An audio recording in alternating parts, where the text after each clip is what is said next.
Welcome inside the School of Communications here at Quinnipiac University.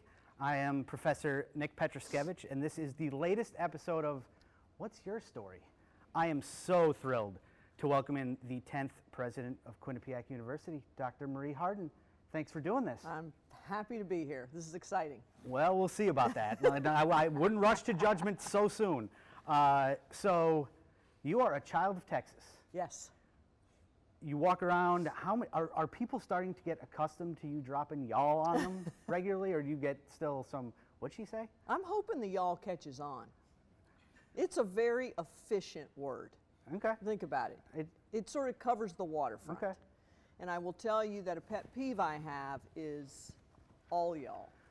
That's redundant. So you will hear me only say y'all.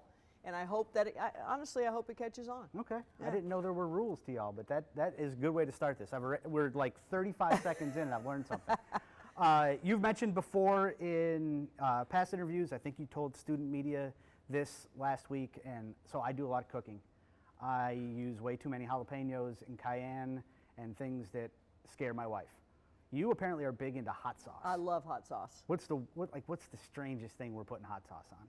Oh boy, that's a good question. I will put it even on my vegetables. Okay. Yeah. All right. Not all vegetables, but Okay. I'll put it on my vegetables. I'll put it on sandwiches. I'll put it on pizza, eggs. Maybe that's not so unusual. Okay. But I do.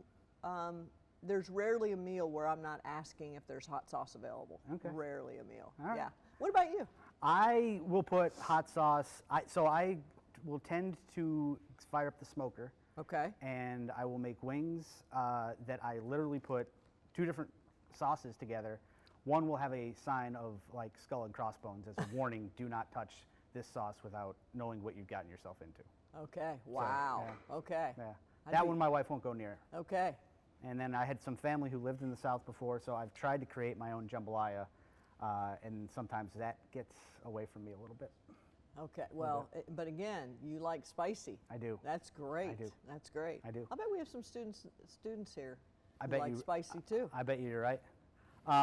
So the first season of this, I was very lucky to have NBC's Jimmy Roberts and ESPN's Tim Kirkchin, our mutual friend Ryan Hawkinsmith, sat in that chair.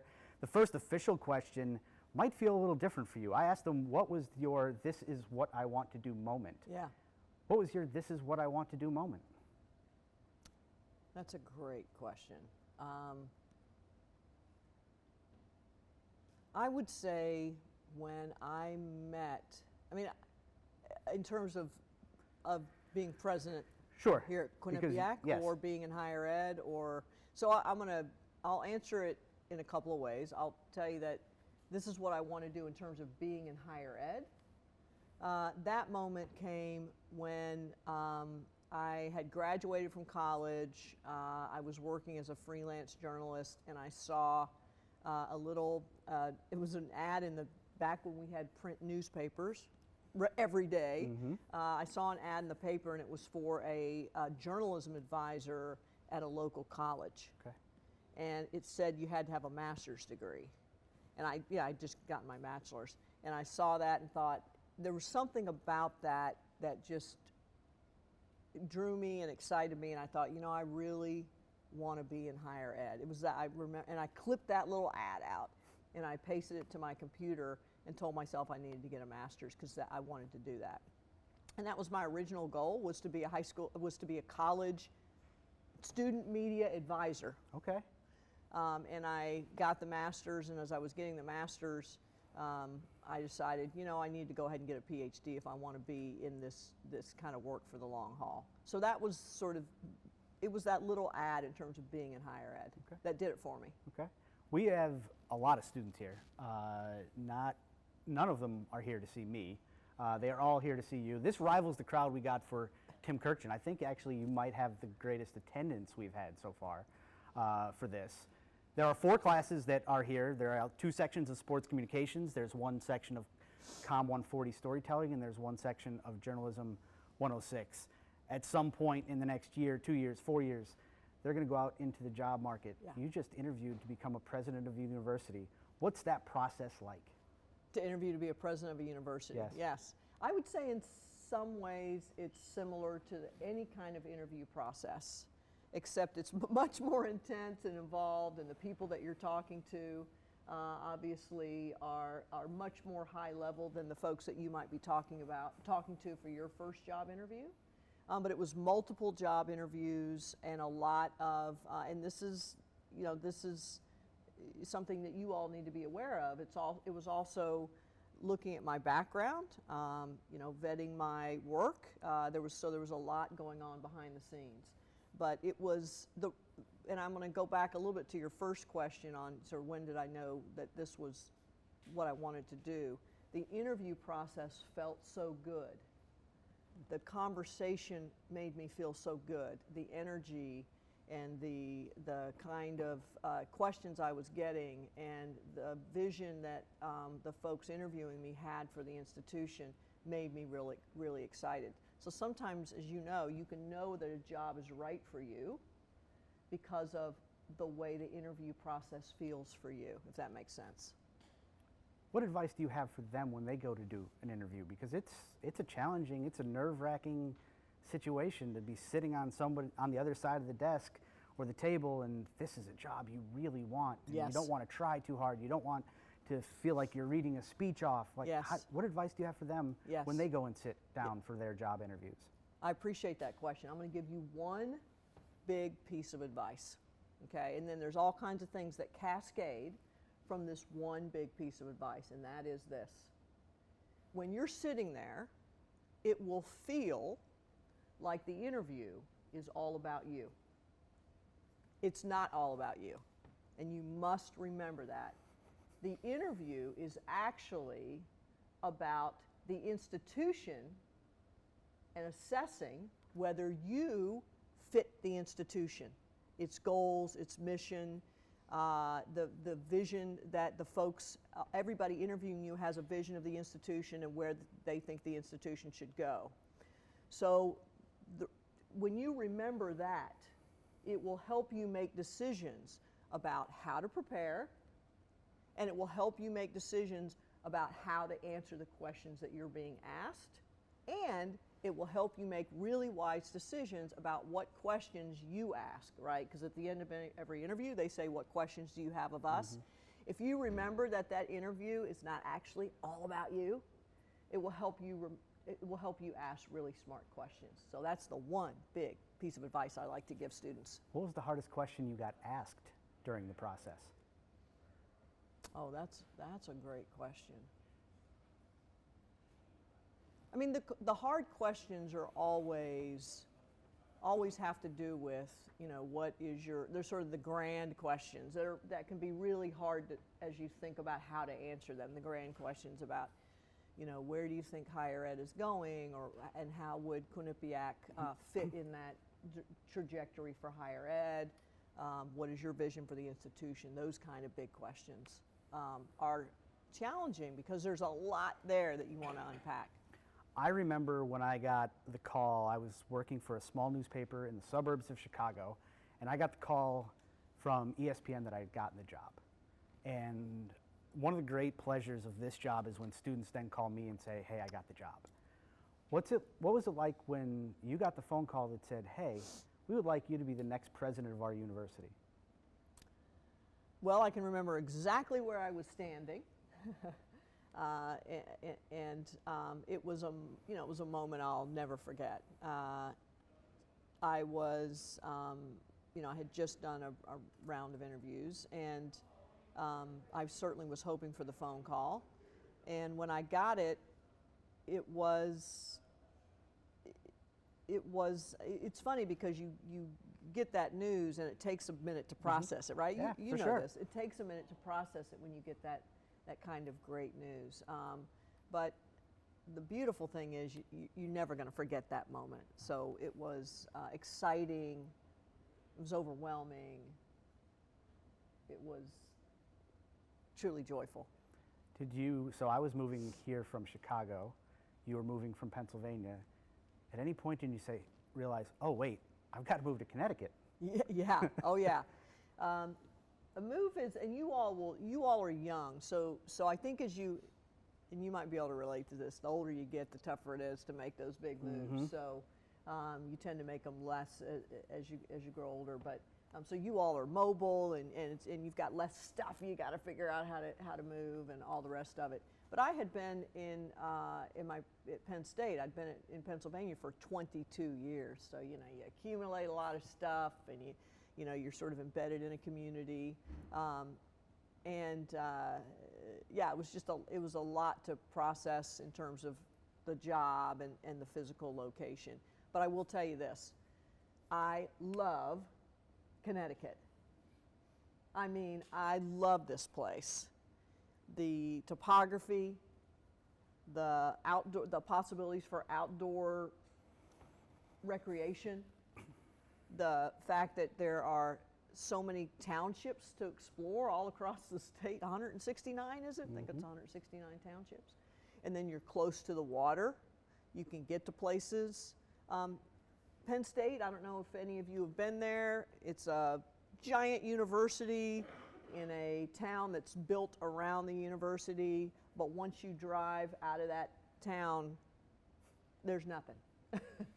You and the cows for hours. So I really like it here because there's something every few minutes there's something interesting. I love that. So full disclosure, I have 2 older brothers. Okay. My oldest brother is a university president at the University of Evansville in Indiana. Okay, wow. And so I ask him this question all the time, and I'm going to ask you the same question. Okay. I will ask it far more respectfully than I ask him. Okay. Why in the world do you want to be a university president? So one thing I will tell you is that I never set out to be a university president. I love higher education because I think it unlocks the potential in all of us. And I believe deeply in the mission of higher education.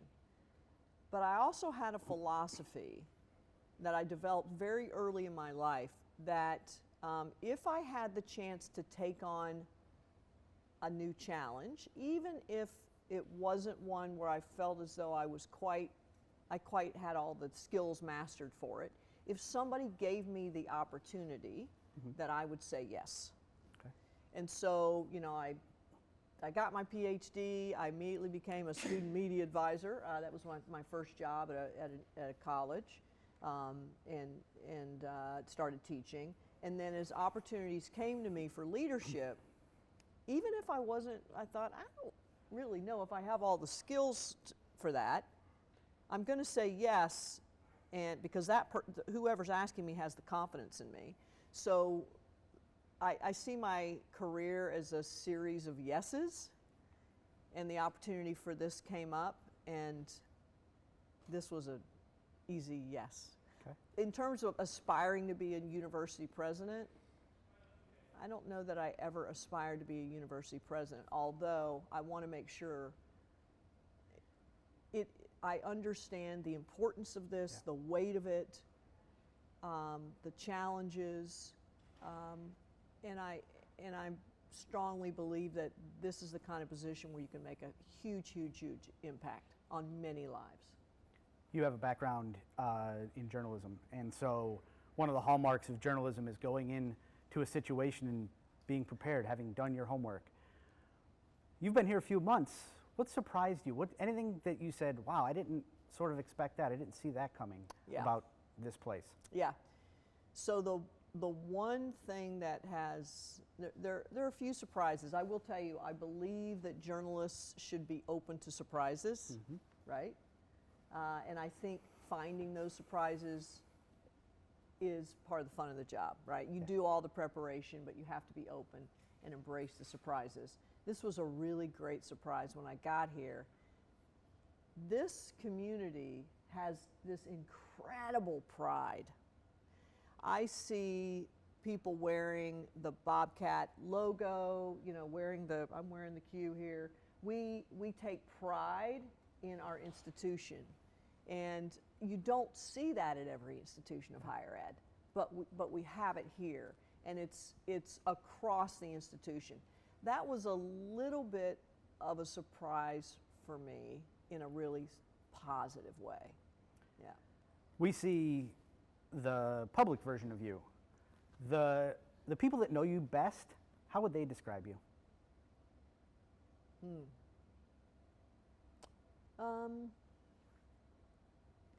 I think they would describe me as a pretty informal person. Okay. You know, I think they would describe me as pretty authentic, and what I mean by that is what you see is what you get. Okay.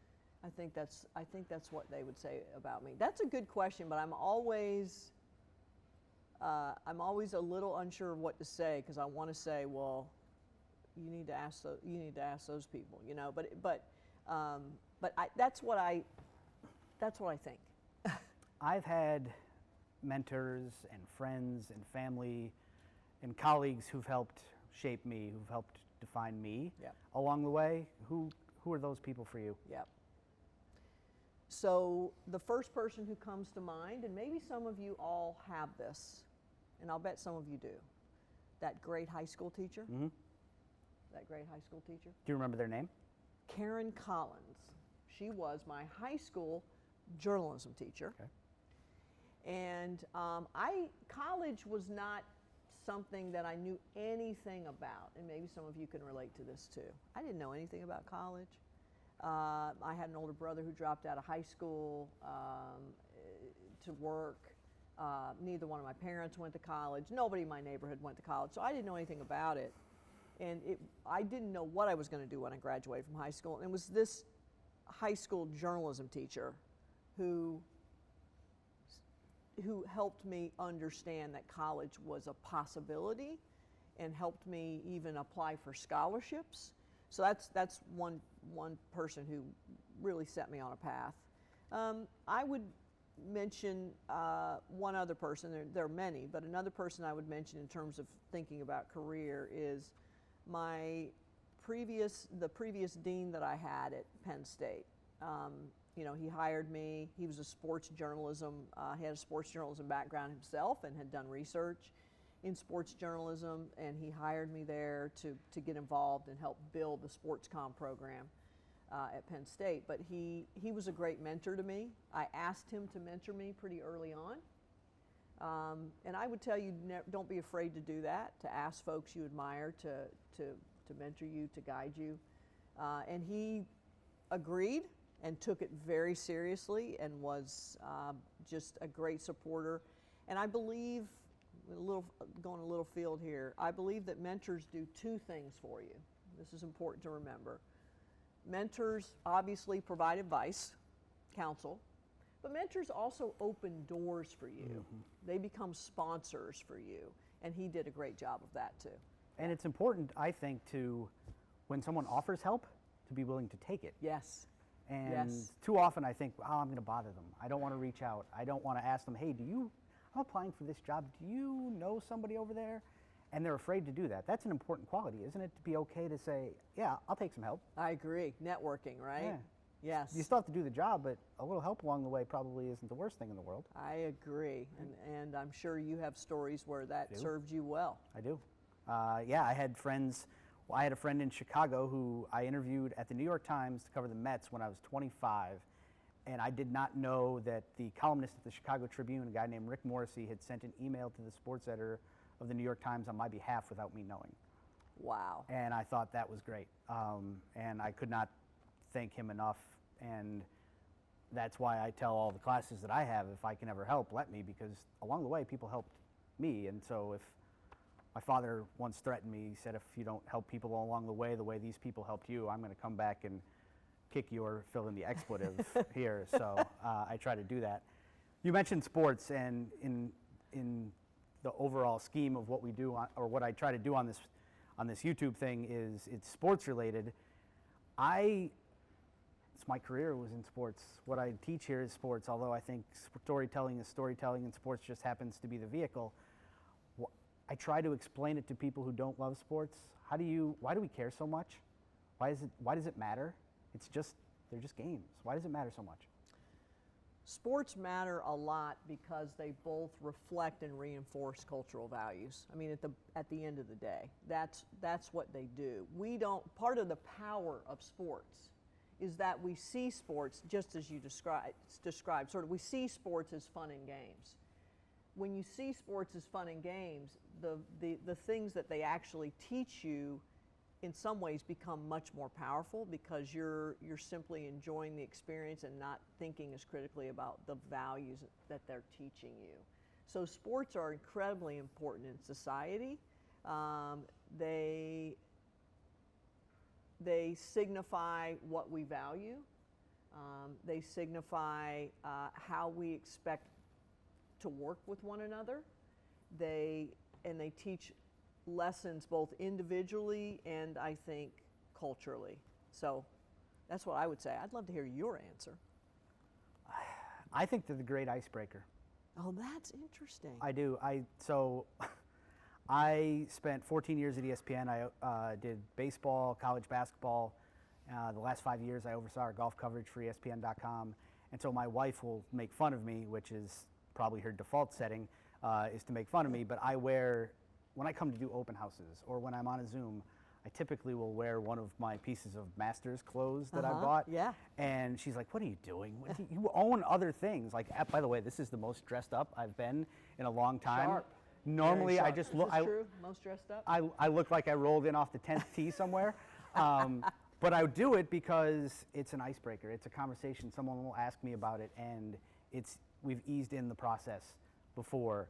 And so that's a big part for me. It's always been an icebreaker. It was a common language spoken in my house growing up.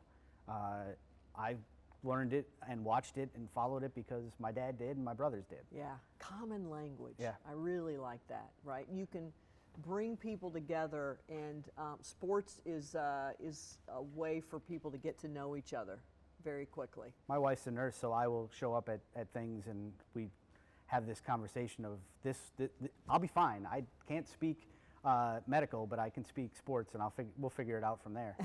How much do sports matter? You said culturally. How much do they matter to a university? Because now you're overseeing sports too. Yeah, I think that varies from university to university. I mean, as you all know, there are some colleges and universities where sports don't have the same place in the universe that they do here, and at a place like Penn State and other institutions. I think sports are incredibly important. They are a rallying cry for your alumni. Mm-hmm. They are a way to keep alumni engaged. They're a source of pride for an institution. They're a reminder to me. They're a reminder of all the many values that are embedded in competitive sport. Teamwork, integrity, hard work, resilience, all those things. You have those things on display in sports. They're a way to come together in community and sort of rally together as community. So I think sports are very important. Yeah. What would you layer onto that? Oh, wow. I think in many ways, sports can be a front door to the university. Mm-hmm. I went back, I'm similar, I went back to get my master's online 20 years after I got my undergraduate degree because I knew that this was going to be my next professional act, or I wanted it to be. And I did how an athletic program can change the face of an institution, and I used VCU and Gonzaga as the model of how they altered some of how that university functioned, and even in the case of VCU, how Richmond functioned after their Final Four run. So I think it can be an entry point to a university. That's great, and I'm sure that I'm assuming that you all, the students here, the kind of athletics programs we have at the D1 level and at the club level were probably part of your calculus to some degree about whether you chose to attend. And when you wear the Bobcat logo and the Bobcat apparel, it's in part the pride, not just for the institution, but for its sports, for its athletics. So it's exciting. I have a few more, and then we're going to open it up, and you can hear from the students instead of just me. But very quickly, you mentioned the Bobcat. Did you get alerts at Penn State that like a Nittany Lion was wandering around campus? Or does that just happen here? Like, is it, kind of some kind of plan of having a message? I got to tell you, so at Penn State, the Nittany Lion is actually extinct. Well, so that would answer that. I failed to do my homework. That's apparently. okay. So we didn't get alerts, but I will tell you, after I got on the system here and I was starting to get the emails and things, the first time I got the bobcat alert, I have to tell you, I thought, is this real? It's kind of crazy that we're the bobcats and we get bobcat alerts. It's playing a little bit too much to the image of the school.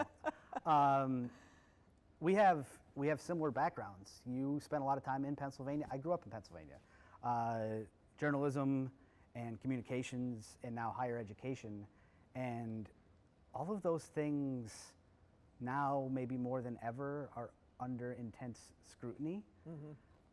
In terms of, let's just go with higher education, how do you, defend might not be the right word, but how do you tell people like this still is important and the jobs that we do and the seats that they're filling are so valuable and important?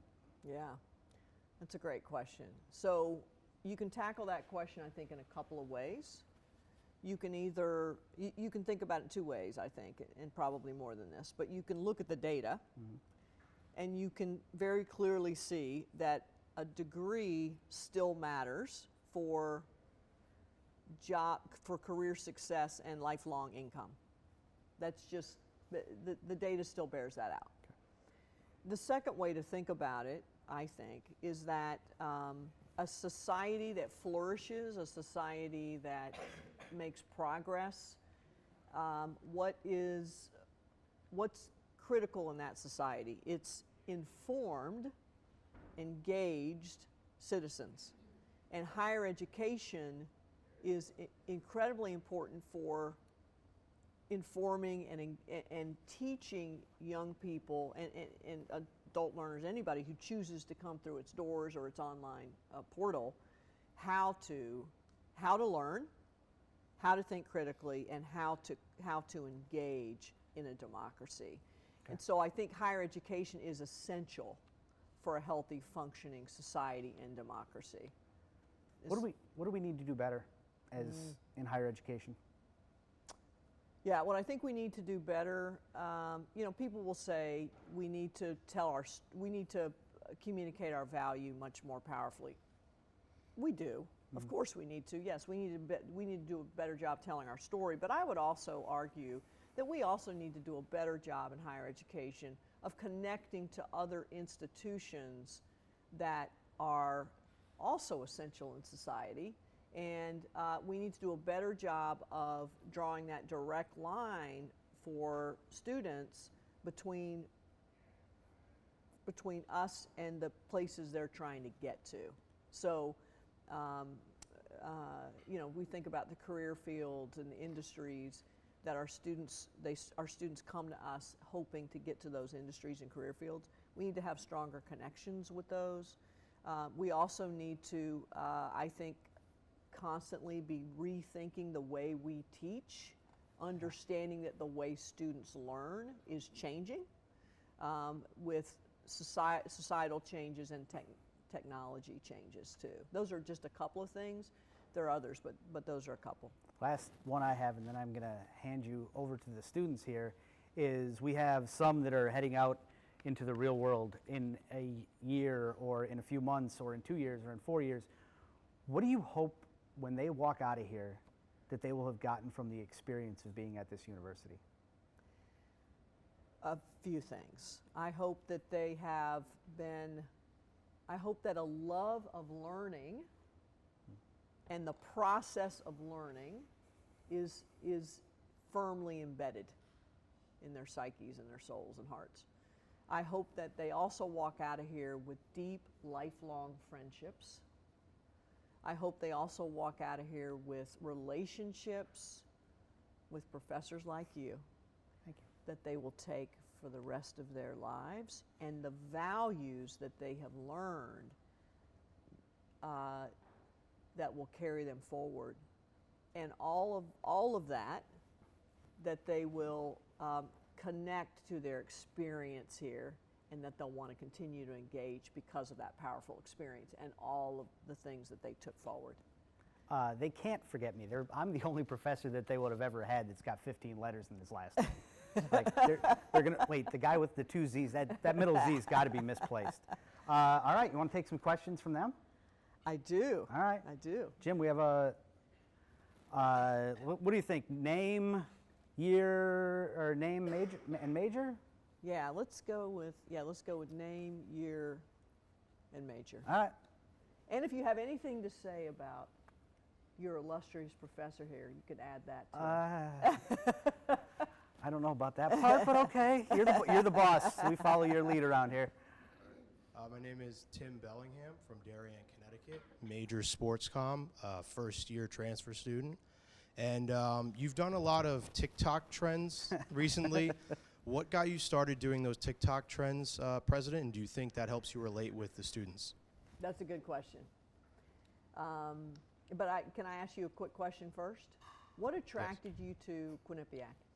I'm from Connecticut myself, and what attracted me is the new sports comm major here. I was between here and another school in Connecticut, and I searched up the approach of the major. I won't say that other school in Connecticut. They might get some backlash a little bit down the road from here. I liked how they approached the major, and it interested me. And I remember going to open house and hearing Professor Nick, can't pronounce your last name yet, hearing Professor Nick P. My wife can't either, it's fine. Talk about the program and everything, and it impressed me, and I've always wanted to kind of be closer to home in Connecticut and have the pride of Connecticut. That's great, thank you. Okay, your question was about me on TikTok.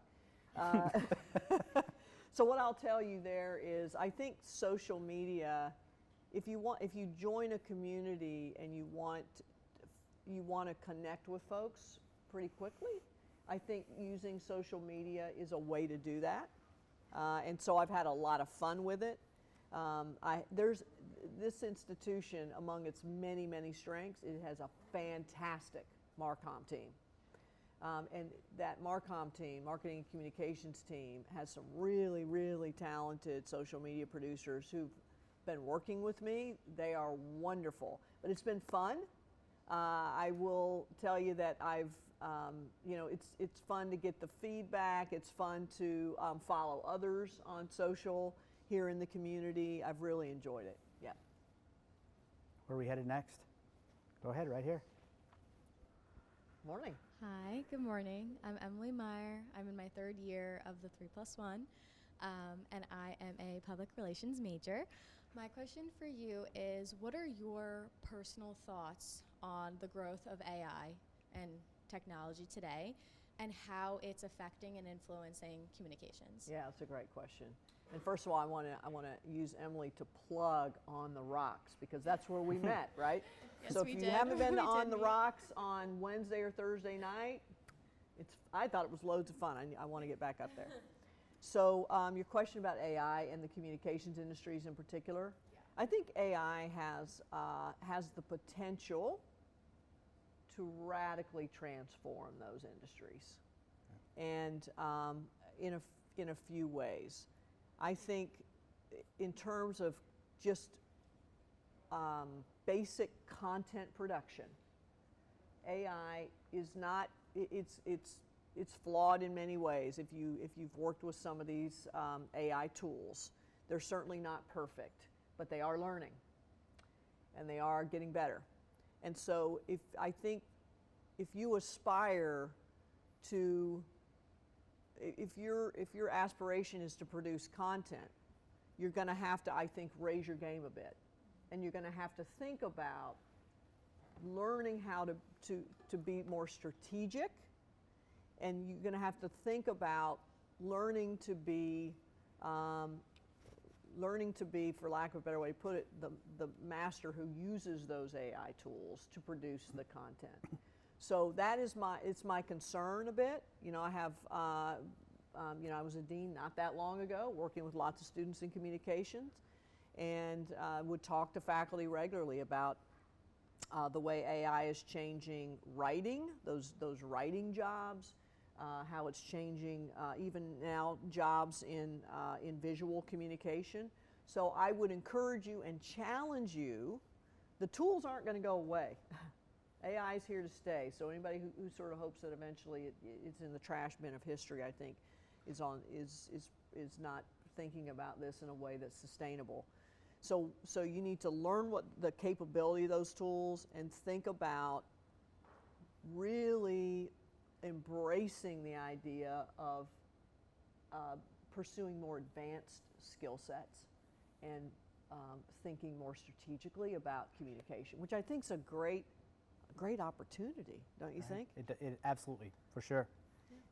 And when your professors challenge you to raise your game, I would encourage you to rise to that challenge, because they're doing you a favor by telling you you've got to go beyond those basic skills. Does that help, Emily? Yeah, thank you so much. You've got to look on what's next. You can't just rely on, well, we've always done it this way, so this is the only way to do it. Being comfortable with being uncomfortable is going to be important along the way. That's it, right? Yeah. And learning necessarily involves being uncomfortable, Sure. right? Who's next? Let's go over here, if you don't mind.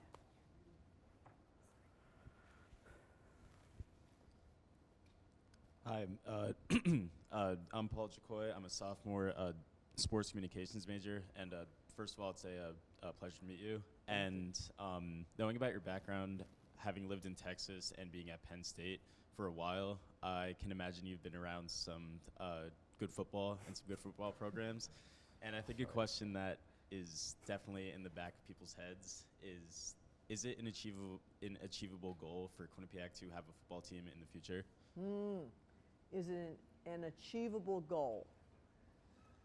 I would say it might be achievable, but I would ask whether it's desirable, which some of you will say, well, it's definitely desirable for me. I want a football team, right? But I would tell you there's a lot to that. So is it achievable potentially down the road? Yes.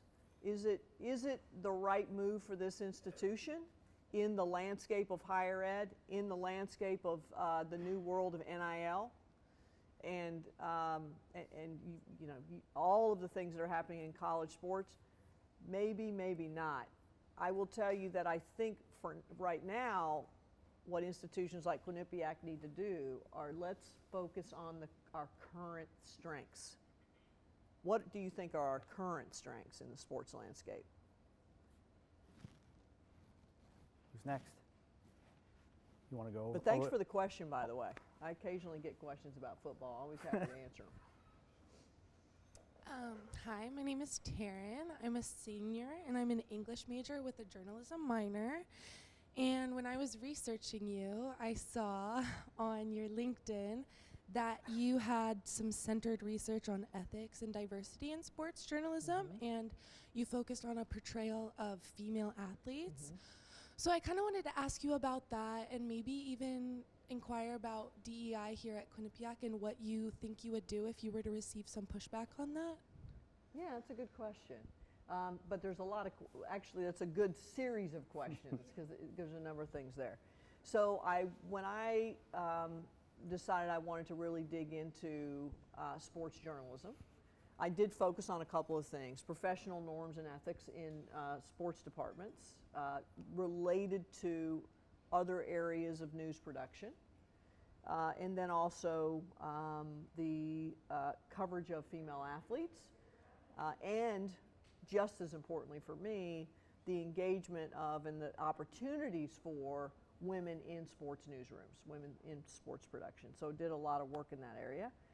That was and remains important to me because I think it signifies the values in sports and how those values then, as I said earlier, values are reinforced and reflected in society. So I feel very good about that research, and I think it's important. And I do think we have had progress.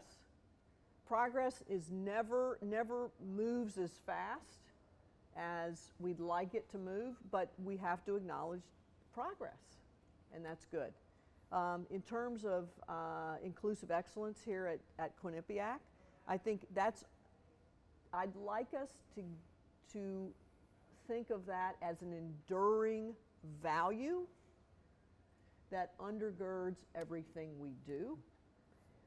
And I'm really impressed and proud of and grateful for the progress that this institution has made. And we've got to continue that trajectory. Thanks for your question. English and journalism. Very good. Okay. Nice to meet you. You too. If you don't mind, over here, and then you can keep going down the line.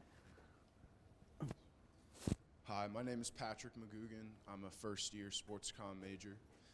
And my question for you was, coming to Quinnipiac now as our president, is there something that you've thought about or maybe something you're planning to do to separate yourself from the past presidents of the university? Oh, that's an interesting question. I appreciate that. Patrick, right? First year. Yes. Okay, I have to ask very quickly, if you don't mind, why did you choose Quinnipiac?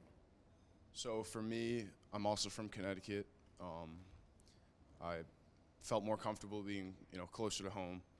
And for me, it was the sports comm major, but also the size of Quinnipiac. I didn't want to go to a big university. I come from a smaller high school, so this just felt most comfortable for me. I'm so glad. I'm so glad to hear that. So your question was about, and I think that's a kind of a sophisticated question you're asking, actually. As we think about the institution and the way presidents, the different presidents that impact the institution. So as I think about the history of Quinnipiac, I think about the last two presidents because they're the most recent as we think about the history of the institution and the change in the institution. Quinnipiac, this Mount Carmel campus was built in 1966. Things really started taking off in terms of growth for the institution in the 1980s. John Leahy was the president here for 30 years. Stepped down, I think, in 2018, and then you had Judy Olean, and some of you who are, sophomores, juniors, and seniors, you may have met Judy Olean. She was president here for 7 years. Great presidents, both of them. Very different presidents in terms of the way they approached their presidencies, in terms of the accomplishments that they both had. And I believe very strongly in a through line. You have to think about I'm thinking about my presidency as really building on the work of both of those presidents. John Leahy very much was a sort of a bold, visionary builder. Judy Olean brought a real sense of, her background was in business. And you see her sensibility here in those two beautiful buildings, the business building, the site building, the Recwell Center, led the institution through COVID. I want to build on those strengths. I bring a different background. I'm from the communications disciplines. I think that matters, what disciplines you come from. So my goal is not a break from the past, building. Not abandoning, adding. Does that make sense? Yes. Thanks for your question. Can I ask one more quick follow-up? Why not? Because the last president had a background in business, and we saw a bunch of things being added for the school business. Can we expect to see anything added for the school communications? Hang on. Oh boy. This was not a plant. I didn't do this. Nadine didn't do this. We did not plant this question. Yes. I promise. Yes. So here's what I would say to that. I would say you have a great dean. I see her in the back of the room. She's already with her faculty built great things for you, and she's new. She's building on the work of the previous dean. So I would say you should continue to see a strong trajectory for this school, and you will always have my interest, my strong interest. Thank you very much. You bet. Thanks for the question. I had nothing to do with it. I promise. I think that's great. I think it's a good question for a comm student to ask. All right. I'm Josh August. I'm a first-year sports communications major, and my question for you is, when you first started in higher education, what skills didn't you have that you wish you might have now? Oh, that's a great question. What skills didn't I have when I started in higher education?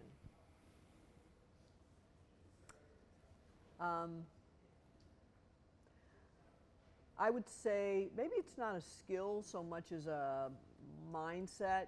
When I started in higher education, I sort of saw my discipline as very sort of discrete and not attached to other things happening at the university. And there's some value in that because you know it does help you build a very strong set of skills, even though they're narrow. I think if I could go back, I would have earlier embraced the idea, especially for comm, that communications is by nature interdisciplinary. In other words, communication should be attached to the rest of the institution. And that, I wish I'd understood that much earlier, because I was sort of here and I needed to be here. So I do want you all to understand and think about the ways that communications ties to, benefits from, and benefits every other discipline at this institution. Thanks for the question. Thank you. Two more on this side, and then we'll go back over here. All right.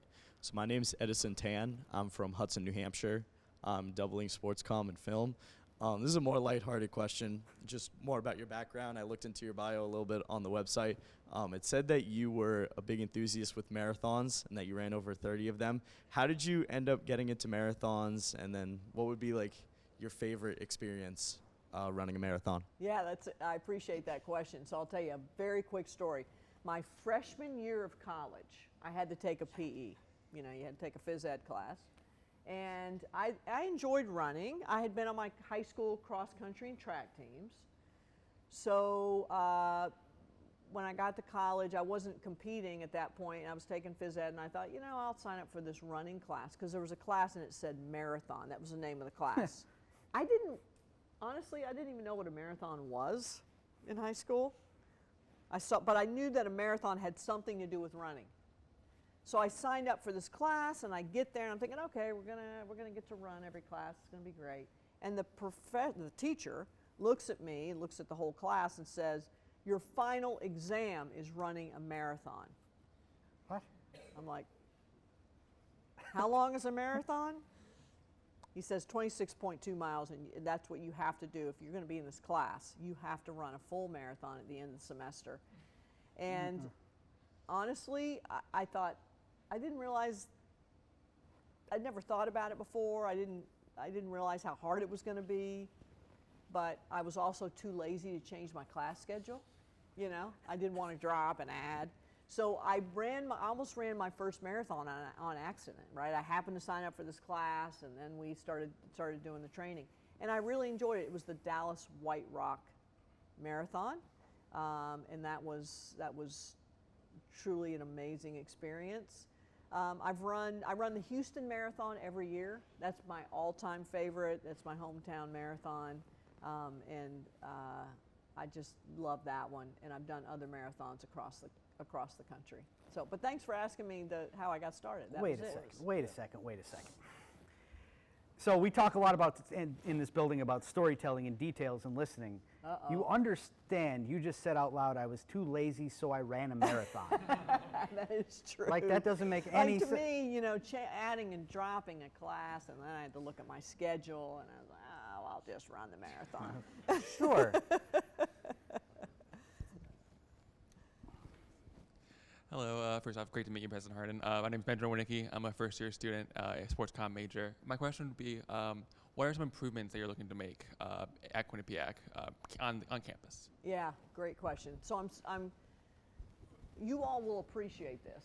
I think anytime you get into this kind of position, especially when you're thinking about the long haul, you're thinking about the long-term trajectory for the institution, you need to think of it, in my mind, I sort of relate a lot of things to journalism in my mind. You need to, I'm thinking about this in terms of deeply reporting a big story, right? So I'm in deep reporting mode right now, really trying to learn as much as I can about the institution. What are the goals of any president? To improve the student experience, to strengthen what the core mission of the institution, and to make sure that the university is ahead of the pack, has I use the term competitive advantage. So to do that, I think you have to be very cognizant and aware of what are the current strengths of the university, and then where do we think higher ed is going. And so I would tell you that's what I'm working on with the team right now, as we're looking at the landscape for higher ed. But ultimately, those are the goals: improving the student experience, making this continuing to be a much more powerful institution in terms of the academic offerings it provides for students, and really making sure that we're more and more relevant in the landscape of higher education. How about on this side? Anybody over here? Brooke, can you come and grab this from me, though? Thank you. Otherwise, my mic is going to go flying. Good morning. It's a pleasure to meet you. My name is Brooke Fieri. I'm from Norton, Massachusetts, a first-year sports communications major. And my question to you is, what opportunities would you recommend students to take advantage of that are unique to Quinnipiac? Oh, what a great question for Brooke. That's a great question. I'll mention one right now, and that is not many institutions have Common Hour. Are you all familiar with Common Hour? Can I ask, how many of you know what Common Hour is? Raise your hand if you do. I'm just curious. Okay. Most of you, not all of you. So I'm going to tell you what it is. Common Hour is a time during the week, Tuesdays and Thursdays, where we don't have class for a certain part of the day. And what we do during that time is provide opportunities for you to engage with each other and with faculty and the community in ways that add value. And so I would encourage you, that's a unique feature for Quinnipiac. I'm not saying there aren't other institutions that have it, but for the most part, many don't. It takes a lot of work to put really powerful programming together for Common Hour. I would encourage you to do that. The other thing I would do is, and somebody mentioned earlier, size, right? The size of the institution. Take advantage of the fact that this is not this massive institution where you can't really get to try all kinds of things. You can try many different experiences and opportunities here at an institution this size that has both the breadth. We have lots going on, but we have it in a manageable way for you.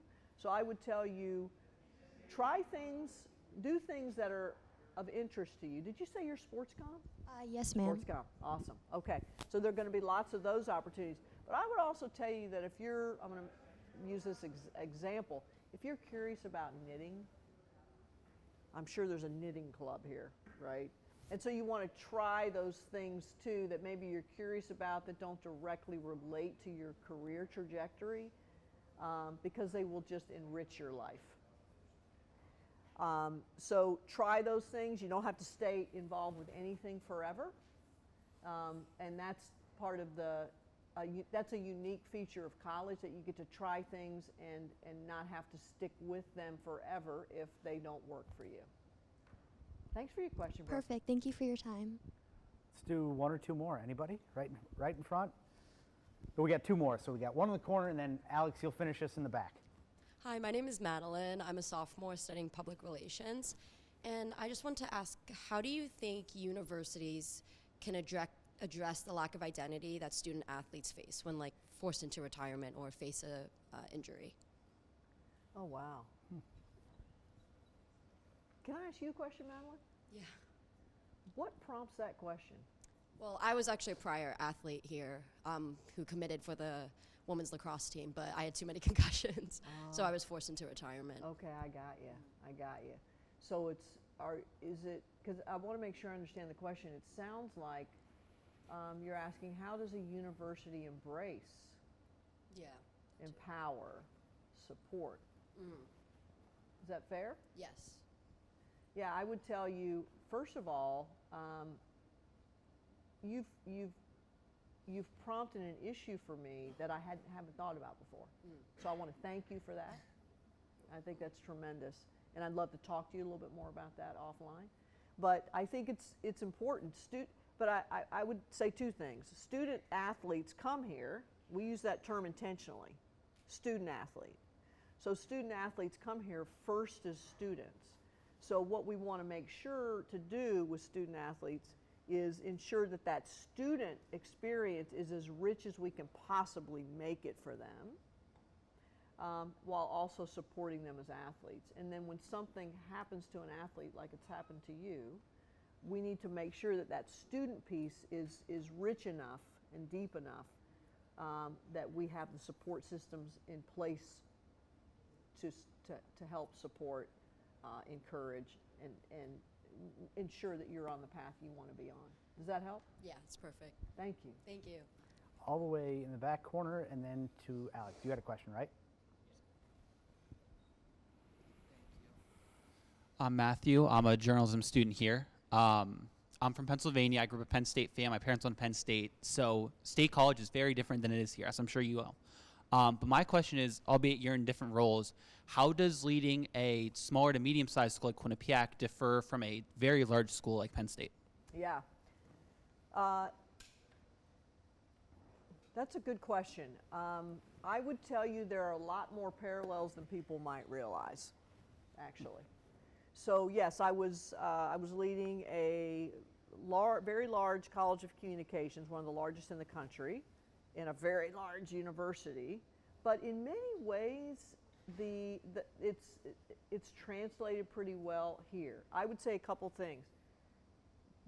The kind of student here, you all are an ambitious, you're an ambitious student who has career aspirations, and you're eager to be engaged. That's sort of the ethos I get from the students here, which is really exciting. And in many ways, that was the kind of student at Penn State. So I feel very comfortable there. Even though Penn State was this massive institution, I worked really hard to ensure that the college I was leading felt like a very powerful community kind of on its own, embedded in Penn State. So I feel very comfortable here. Yes, it's much smaller, but we are sort of our own ecosystem, right, with lots of opportunities. This is a community on its own, right, that engages then with other communities outside. And you have the sports, you have the clubs, you have the great academics and the great professors here. So I see many parallels. But you're familiar with Pennsylvania? Yeah, I grew up in Harrisburg. Okay, So. very good. Thanks for your question. Like 3 down, Alex will close us out here. Well, hello, Alex. Hi. Nice Good to see you again. I'm Alex. I'm a senior English and journalism major. And my question was, what, advice or what could you say to the around 300 international students at Quinnipiac that keep nervously checking the news every single day about the new visa regulations? Yes. I want to make sure I heard your question, Alex. You're saying you were talking about the 300 or so international students here at Quinnipiac and the anxiety that those students are feeling every day in a way that our students from the U.S. Aren't feeling, because the issues are really heightened for international students.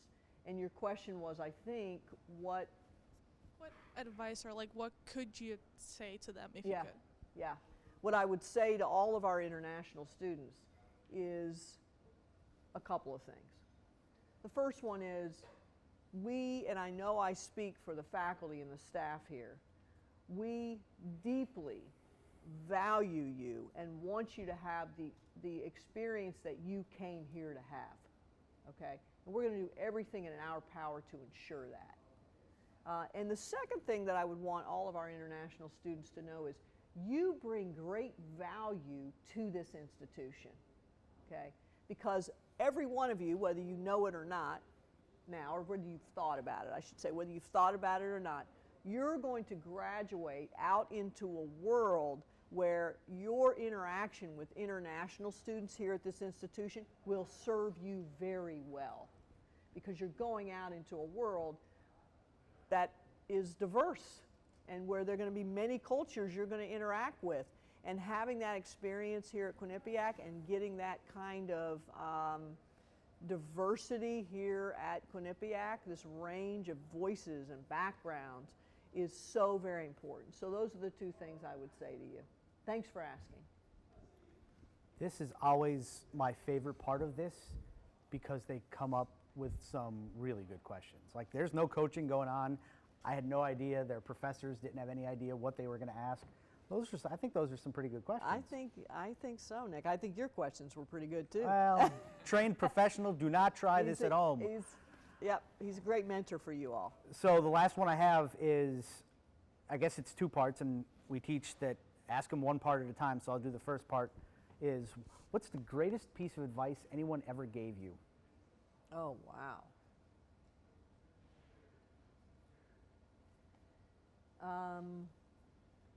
Let me think about that one for just a second. The greatest piece of advice anyone ever gave me.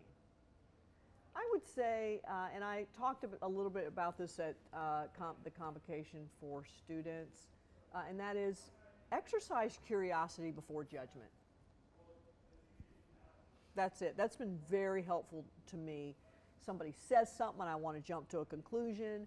I get a piece of information and I think, immediately I want to make a judgment call.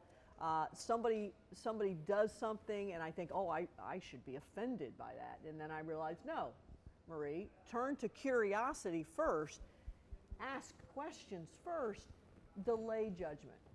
And so that's been a key piece of advice for me. That is the magic word.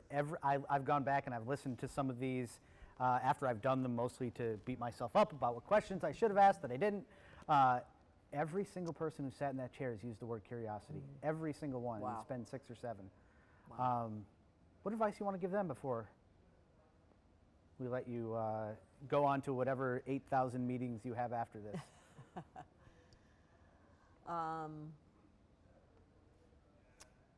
I would tell you, so I've mentioned the greatest piece of advice I've ever gotten, and I hope you'll remember that one, but I'll give you another one. And that is, realize that there is nothing here. You're going to have disappointments. You're going to have things where you try to do something and it doesn't work out. You're going to have failures, that sort of thing. Realize that none of those things are going to set the course for the rest of your life in a way that you can't change, okay? When I will tell you that I struggled at times in college. Mm-hmm. I even failed a class once. And here I sit today as a university president. So you can have your struggles and you can have your failures. They do not, unless you allow them to, they do not set the course for the rest of your life. And remember that, okay? So there you go. I got into the University of Maryland. It took me a year to convince them to let me into the journalism school, and then I covered sports all around the world on a day-to-day basis for 22 years, and I'm on the board of their Povich Center for Sports Journalism. So don't let what happens now define you, but it'll help you grow and improve along the way. Use it. So yes. I can't thank you enough for coming in and being the first guest of the second year of What's Your Story? Dr. President Marie Hardin, everybody. Thank you. Thank you.